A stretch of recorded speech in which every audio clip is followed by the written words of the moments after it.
Hello friends. हम में से हर इंसान की लाइफ का अल्टीमेट गोल पैसे कमाना और एक अमीर आदमी बनना होता है। जिस मकसद के हसूल के लिए हम 16 से 18 साल अपनी एजुकेशन को देते हैं।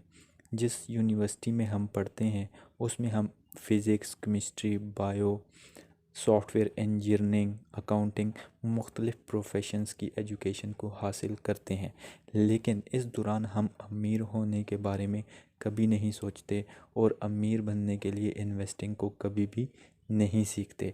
जबकि इन्वेस्टिंग ही वो सब्जेक्ट है जो हमें ये सिखाता है कि हम एक अमीर आदमी कैसे बन सकते हैं।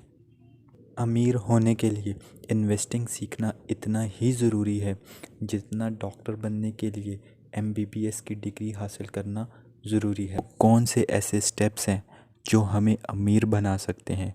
वो कौन सी ऐसी हैबिट्स हैं जिनके ऊपर हम अमल करके एक अमीर आदमी बन सकते हैं? Why we don't learn about investing. हम इन्वेस्टिंग करने से क्यों डरते हैं? ऐसी कौन सी रीज़न्स हैं जो हमें इन्वेस्टिंग करने से रोकती हैं या जो हमारी इन्वेस्टिंग को एक फेलियर बना देती हैं, जिसकी वजह से हम लाइफ में कभी भी इन्वेस्ट नहीं करना चाहते। आज इस वीडियो में मैं आपके साथ वो रीज़न्स शेयर करूँगा जिस रीज़न्स की वजह से हमारी इन्वेस्टिंग एक फेलियर इन्वेस्टिंग में कन्वर्ट हो जाती है। अगर हम इन फेलियर्स के बारे में जान लें और इन फेलियर्स को अपनी लाइफ में से निकाल दें और इन फेलियर्स के ऊपर अगर हम काबू पा लें तो हम एक कामयाब और सक्सेसफुल इन्वेस्टर बन सकते हैं और अपने फेलियर से सीख सकते हैं और आने वाले वक्त में एक अमीर आदमी जैसी लाइफ गुजार सकते हैं।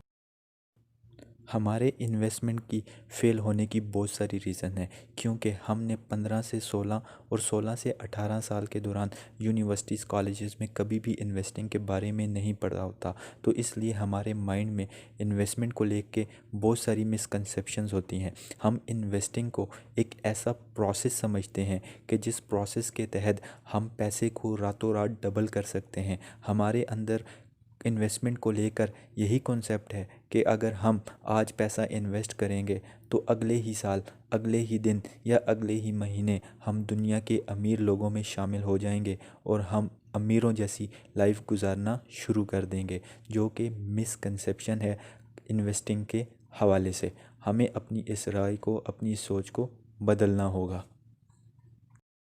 हमारे इन्वेस्टमेंट में फ़ेल होने की एक कॉमन रीज़न ये भी होती है कि हम अपने गोल्स को लेके कभी भी क्लियर नहीं होते। हम इन्वेस्ट करते वक्त ये नहीं सोचते कि हमारे इन्वेस्टमेंट करने का गोल क्या है। क्या हमने 10 साल बाद, 15 साल बाद अपना घर बनाना है? मैंने अपने बच्चे को फ़ॉरेन में एजुकेशन के लिए भेजना है। हम अपने लाइफ के गोल्स को लेके, अपनी इन्वेस्टमेंट के गोल्स को लेके कभी भी क्लियर नहीं होते, जिसकी वजह से हमारी इन्वेस्टमेंट एक गलत इन्वेस्टमेंट में कन्वर्ट हो जाती है। अगर हमें एक सक्सेसफुल इन्वेस्टर बनना है तो उसके लिए हमें इन्वेस्टमेंट से पहले अपने गोल्स को सेट करना पड़ेगा। हमारी इन्वेस्टमेंट में फेलियर की वजह हमारा ग्रीड भी होता है कि हम किसी भी फाइनेंशियल एडवाइज़र की एडवाइस के बगैर, किसी भी नेबर, किसी भी दोस्त की एडवाइस पर अमल करते हुए, ब्लाइंडली ट्रस्ट करते हुए ऐसी जगह पे पैसा लगा देते हैं जहाँ पे हमें अनरियलिस्टिक रिटर्न्स का प्रॉमिस किया जाता है, जिसकी वजह से हम अपनी प्रिंसिपल इन्वेस्टमेंट को भी खो देते हैं। इन्वेस्टिंग में कहा जाता है कि कभी भी पैसा एक जगह पे नहीं लगाना चाहिए। अपनी तमाम इन्वेस्टमेंट किसी भी एक सेक्टर में या किसी भी एक कंपनी में नहीं करनी चाहिए, क्योंकि यही वो रीज़न है जो हमारी इन्वेस्टमेंट को एक फेल इन्वेस्टमेंट में कन्वर्ट करती है।